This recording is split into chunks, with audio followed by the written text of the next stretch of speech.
Good morning dear students. ਅੱਜ ਆਪਾਂ ਤੁਹਾਡੀ 8ਵੀਂ ਕਲਾਸ ਦਾ ਚੈਪਟਰ ਨੰਬਰ 11 ਦਾ ਸੈਕੰਡ ਪਾਰਟ ਕਰਨ ਲੱਗੇ ਆ। ਜੋ ਪ੍ਰੀਵੀਅਸ ਵੀਡੀਓ ਤੁਸੀਂ ਦੇਖੀ ਸੀ ਉਹਦੇ ਵਿੱਚ ਅਸੀਂ ਕਿਹਦੇ ਬਾਰੇ ਪੜ੍ਹਿਆ ਸੀ? ਫੋਰਸ ਬਾਰੇ। ਫੋਰਸ ਯਾਨੀ ਕਿ ਜਿਹਨੂੰ ਅਸੀਂ ਪੰਜਾਬੀ 'ਚ ਕਹਿੰਦੇ ਆ ਬਲ। ਬਲ ਕੀ ਹੁੰਦਾ ਹੈ? ਕੋਈ ਵੀ ਖਿਚਾਅ ਜਾਂ ਧੱਕਾ, ਪੁਸ਼ ਔਰ ਪੁੱਲ। ਬਲ ਜਿਹੜਾ ਹੁੰਦਾ ਹੈ ਉਹ ਅਸੀਂ ਪੜ੍ਹਿਆ ਸੀ ਵੀ ਕਿਸ ਦੀ ਫਾਰਮ 'ਚ ਹੁੰਦਾ ਹੈ? ਖਿਚਾਅ ਜਾਂ ਧੱਕੇ ਦੀ ਫਾਰਮ 'ਚ, ਯਾਨੀ ਕਿ ਪੁਸ਼ ਜਾਂ ਪੁੱਲ ਦੀ ਫਾਰਮ 'ਚ ਹੁੰਦਾ ਹੈ। ਤੇ ਬਲ ਦੇ ਨਾਲ ਅਸੀਂ बल लगता कि वो जरूरी कंडीशन की सी कि दो वस्तुओं के विचकार इंटरैक्शन होनी बहुत जरूरी है, परस्पर क्रिया होनी जरूरी है बल के लिए। तो बल की कर सकता है तुसी सारिਆਂ ने पढ़िया भी होना बुक च। बल किसी वस्तु की शेप नूं बदल सकता है, आकार में तब्दीली लिया सकता है, गतिशील वस्तु नूं विराम अवस्था में लिया सकता है, विराम अवस्था वाली वस्तु नूं गतिशील बना सकता है, या फिर गतिशील वस्तु की दिशा भी बदल सकता है। ये सारा कुछ आप अपनी प्रीवियस वीडियो दे विच पढ़ चुके हैं। जो अज असी पढ़न जा रहे हैं वो है फोर्स दियां टाइप्स। देखो बच्चों, जो बल हुंदा है वो दो तरह का हुंदा है। एक है साडे कोले कॉन्टैक्ट फोर्स, जिन्हों असी पंजाबी च कहने हैं संपर्क बल। कॉन्टैक्ट फोर्स देखो नाम तो ही क्लीयर है, संपर्क। अजिहा बल जिस विच एक वस्तु है जिहड़ी वो दूजी वस्तु के संपर्क दे विच होनी जरूरी है। मतलब कि उन्हां दोनों वस्तुओं का आपस दे विच फिजिकल कॉन्टैक्ट जरूरी है जो यह बल लगता, संपर्क बल कहते हैं। तो दूजी किस्म का बल है साडे कोले नॉन कॉन्टैक्ट फोर्स, यानी कि असंपर्क बल। असंपर्क बल दे विच बल जरूर लगता है, पर जिहड़ियां वस्तुओं ते बल लगता है वो आपस दे विच संपर्क दे विच नहीं हुंदियां। ठीक है ना। संपर्क बल जदों दो वस्तुओं के विचकार संपर्क होवे, मतलब कि वो फिजिकली एक दूजे को टच करदियां होण, उदों जिहड़ा बल लगदा उहनूं असीं संपर्क बल या कॉन्टैक्ट फोर्स कहने। इंग्लिश नॉन कॉन्टैक्ट फोर्स हुंदी है जदों दो वस्तुओं का आपस दे विच जो बल है वो लगदा है पर उन्हां दे विचकार कोई संपर्क नहीं हुंदा। हुण देखो आपां इहदियां उदाहरणां देखदे हां भी कॉन्टैक्ट फोर्स किहड़े-किहड़े बल ने जिहड़े कॉन्टैक्ट फोर्स च आउंदे ने। सब तो पहलां है साडे कोले मस्कुलर फोर्स, यानी कि पेशी बल। साडी बॉडी दे विच जदों असीं किसी चीज़ नूं, देखो सपोज करो भी तुसीं टेबल ते पई किताब नूं, जिवें मेरे हाथ 'च बुक है, जे मैं इस बुक नूं नीचे रख देवां ते दुबारा चकना होवे तां चक्कण लई इस बुक नूं की है हथ लगाउणा पवेगा। इसका मतलब की है कि ये जिहड़ा बल साडीआं मसल्स ने लगाया, जिहड़ा बल मसल्स द्वारा लगदा, असीं किसी चीज़ नूं चुकदे हां, बाल्टी नूं चक रहे हैं या कुछ भी करते हैं, तो अजिहा बल किहड़ा बल हुंदा है? मस्कुलर फोर्स, यानी कि पेशी बल। जिवें तुसीं एक वो देखिया होना है जिहड़े गड्डे रेड़े हुंदे ने जिन्हां दे विच अगे जानवर जोड़े हुए हुंदे ने, जिवें बलद हुंदे ने या घोड़े हुंदे ने, तां उत्थे वो जानवर भी की करदे नेगे पेशी बल लगा के ही उसनूं खिच्चण दी कोशिश करते हैं, खिंचते हैं मतलब। ठीक है ना। तो मस्कुलर फोर्स दे विच की है? मस्कुलर फोर्स किहड़ी फोर्स है? कॉन्टैक्ट फोर्स, क्योंकि इहदे विच एक वस्तु जिहड़ी दूजी वस्तु ते बल आउंदी है उन्हां दे विच कॉन्टैक्ट होना जरूरी है। तो एक टाइप हो गई मस्कुलर फोर्स। दूजी साडे कोल जिहड़ा बल है जिन्हों असीं संपर्क बल भी कहने आ वो है फ्रिक्शन। फ्रिक्शन मतलब रगड़ बल। तुसीं कुछ चीज़ां आम अपनी जिंदगी च नोटिस करते हो भी जदों कोई बॉल नूं आपां फर्श के उपर इदां सिੱਟ दिंदे आ तो वो थोड़ी देर तक रिड़दी है, फिर उस तो बाद वो रिड़ना बंद कर दिंदी है।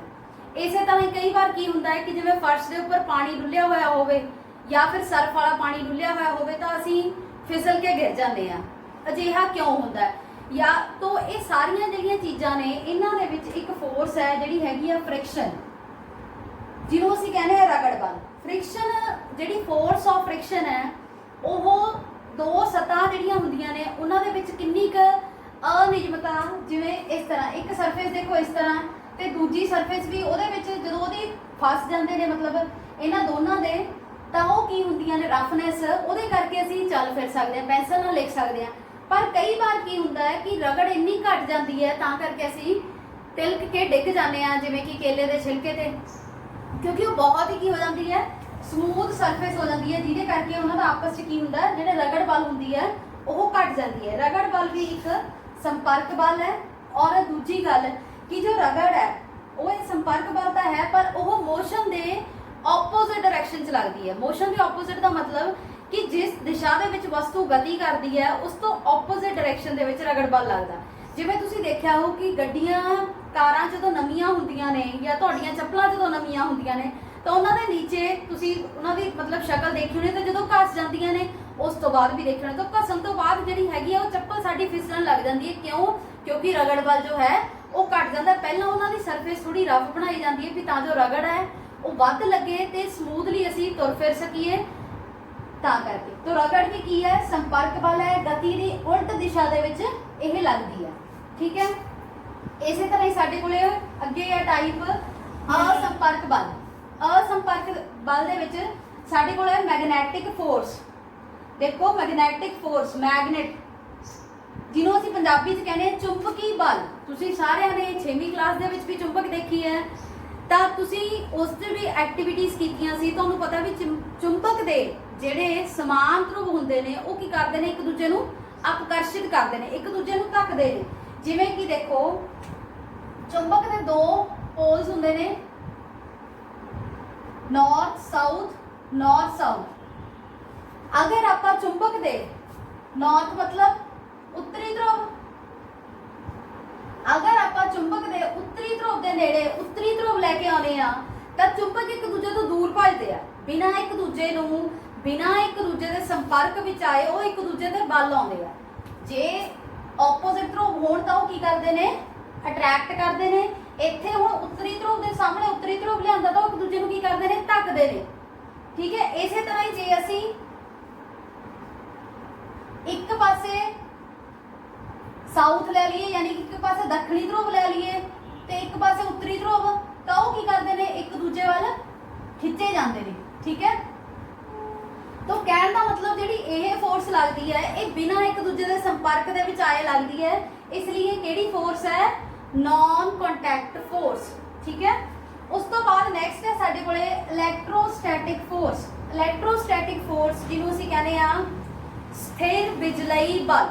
स्थिर बिजली बल तुसी एक्टिविटी घरे कर के देख सकते हो। देखो तुसी की करना है, एक स्केल लैना, स्केल तुहाडे सारिਆਂ कोले होऊगा।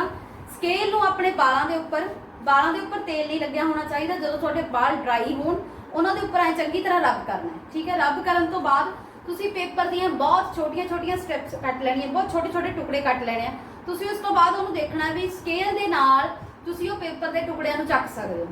अजिहा क्यों हुंदा है? अजिहा हुंदा है स्थिर बिजलई बल के कारण कि जदों असी स्केल नूं उहदे नाल रब कीता तां उहदे च की है, चार्ज ट्रांसफर हो गया। ठीक है, इलैक्ट्रॉन्स दे ट्रांसफर करके वो चार्ज हो गए, तो चार्ज होण करके उहने दूजे जिहड़े कागज़ के टुकड़े सी जिहड़े कि अनचार्जड सीगे उहनां नूं अपने वल की कीता, आकर्षित कीता। तो कहण दा मतलब स्थिर बिजली बल की है, किसी चार्जित वस्तु का किसी दूजी चार्जित या अनचार्जित वस्तु ते लगाया गया बल। The force applied by charged body, the force exerted by a charged body on uncharged or charged। मतलब कि चार्जित वस्तु जो चार्जित ते या अनचार्जित वस्तु ते बल आउंदी है उन्होंने असीं किहड़ा बल कहने आ, स्थिर बिजलई बल। हाँ जी, उस तो नैक्सट है साडे कोले गुरुत्वा बल यानी कि ग्रेविटेशनल फोर्स। ग्रेविटेशनल फोर्स तुसी अपनी क्लास दे विच नहीं तुसी एक चीज़ नूं नोटिस कीता है कि जदों असीं किसी भी चीज़ नूं उपर वल सुट्टदे आ तो वो किस डायरैक्शन जाती है, जिन्नी हाइट ते उहने जाना हुंदा एक बारी जाती है उस तो बाद वो फिर तो नीचे आके डिगदी है। या कोई भी फल फ्रूट देख लो, वो कदे ये तां हुंदा नहीं भी जदों पक जाता है पक के उपर ही उपर नूं जांदा है, वो नीचे वल नूं आउंदा। वो नीचे वल नूं क्यों आउंदा है?